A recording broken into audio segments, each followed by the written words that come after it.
میں جو قائم اکٹھ نہ ہو، نہ روحانی اعتبار سے نہ جسمانی اعتبار سے، اس کو مدرسے میں بھیجتے ہیں۔ اللہ جزا خیر نصیب فرمائے ان اہل مدارس کو۔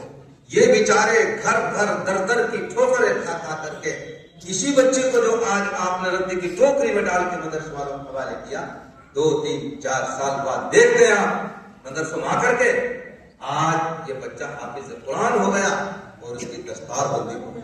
کیا ہو رہی بولو بھائی؟ دستار بندی ہو گئی۔ آج وہ عالم بن گیا اور آج اس کی دستار بندی ہو رہی ہے۔ یہ عزیز بھائیوں، ہمیں اپنے نظریہ کو تھوڑا بدلنا پڑے گا۔ جو بچہ کسی بھی کٹ کا نہ ہو وہ مدرسے والوں کے حوالے، جس کا دل و دماغ اچھا ہو وہ اسکول میں جاتا ہے۔ ہمیں تھوڑا دماغ بدلنا پڑے گا، لیکن اس کے باوجود الحمدللہ یہ بیچارے محنت کر کے تراشتے میں گارنٹی کے ساتھ یہ بات کہتا ہوں، جتنے بچے یہاں پڑھتے ہیں تقریباً 150 طلبا، آپ کسی کو بھی کھڑا کرو، بہترین انداز میں آپ کو قرآن سنائے گا۔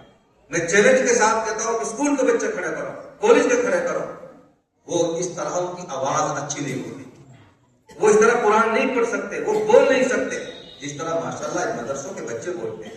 سب کی بہترین آواز ہوتی ہے، بہترین انداز میں قرآن سناتے ہیں۔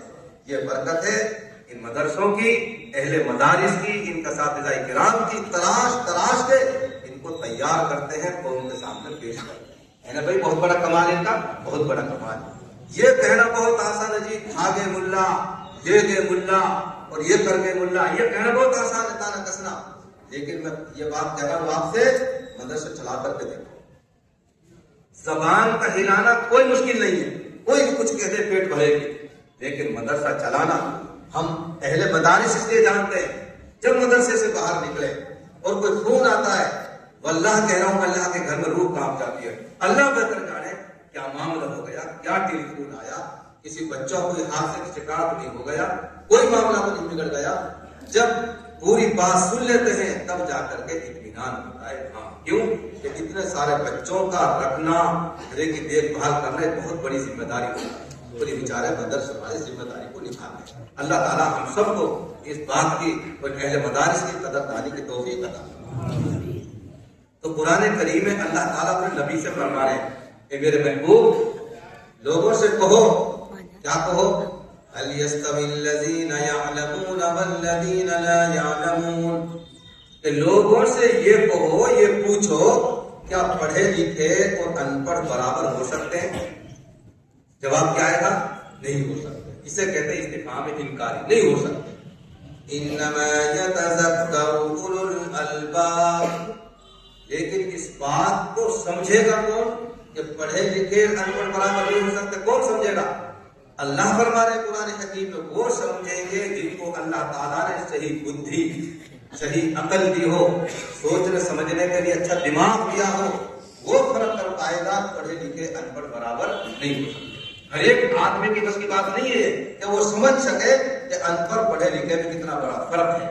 میرے عزیزوں، سب سے بڑھ کر انسان کے پاس جو دولت ہے، سب سے بڑھ کر وہ تو ہے عقل۔ وہ تو کیا ہے بھائی؟ سب سے بڑی دولت انسان بننے کے بعد، مسلمان بننے کے بعد انسان کے پاس جو دولت ہے وہ تو ہے عقل۔ عقل کے بعد ہے علم، علم کے بعد ہے ادب، ادب کے بعد ہے مال، اور مال کے بعد کچھ نہیں۔ ایک بادشاہ نے وزیر سے پوچھا کہ وزیر یہ بتاؤ انسان کے پاس سب سے بہترین چیز کیا ہے جس کے ذریعے وہ زندگی گزارے؟ وزیر نے کہا کہ بادشاہ عقل، عقل سے اچھی زندگی گزرتی ہے، عقل مندی سے۔ بادشاہ نے کہا اگر کسی کے پاس عقل نہ ہو تو پھر اس کے پاس علم ہو، کیا ہوگا اس کے پاس؟ بولو تو علم کا درجہ کون سا؟ بولو دوسرا۔ پہلے نمبر پہ عقل اور دوسرے نمبر پہ علم۔ یک من علم رات دہمن عقل باید، فارسی کا مقولہ ہے۔ ہمارے محترم مولانا محمد احمد صاحب راستے میں بہت سارے اشعار سناتے لائے فارسی کے، بڑے ماہر فارسی کے۔ یک من علم را دہمن عقل باید، ایک من علم کو استعمال کرنے کے لیے 10 من عقل چاہیے۔ کتنی چاہیے بھائی؟ اگر 10 من عقل نہیں ہے، علم تو آ گیا ہے 1 من، عقل نہیں ہے 10 من، تو پھر اس علم سے کما حق فائدہ نہیں ہوتا۔ پھر لوگ کہتے ہیں پڑھ تو گئے ہو اپر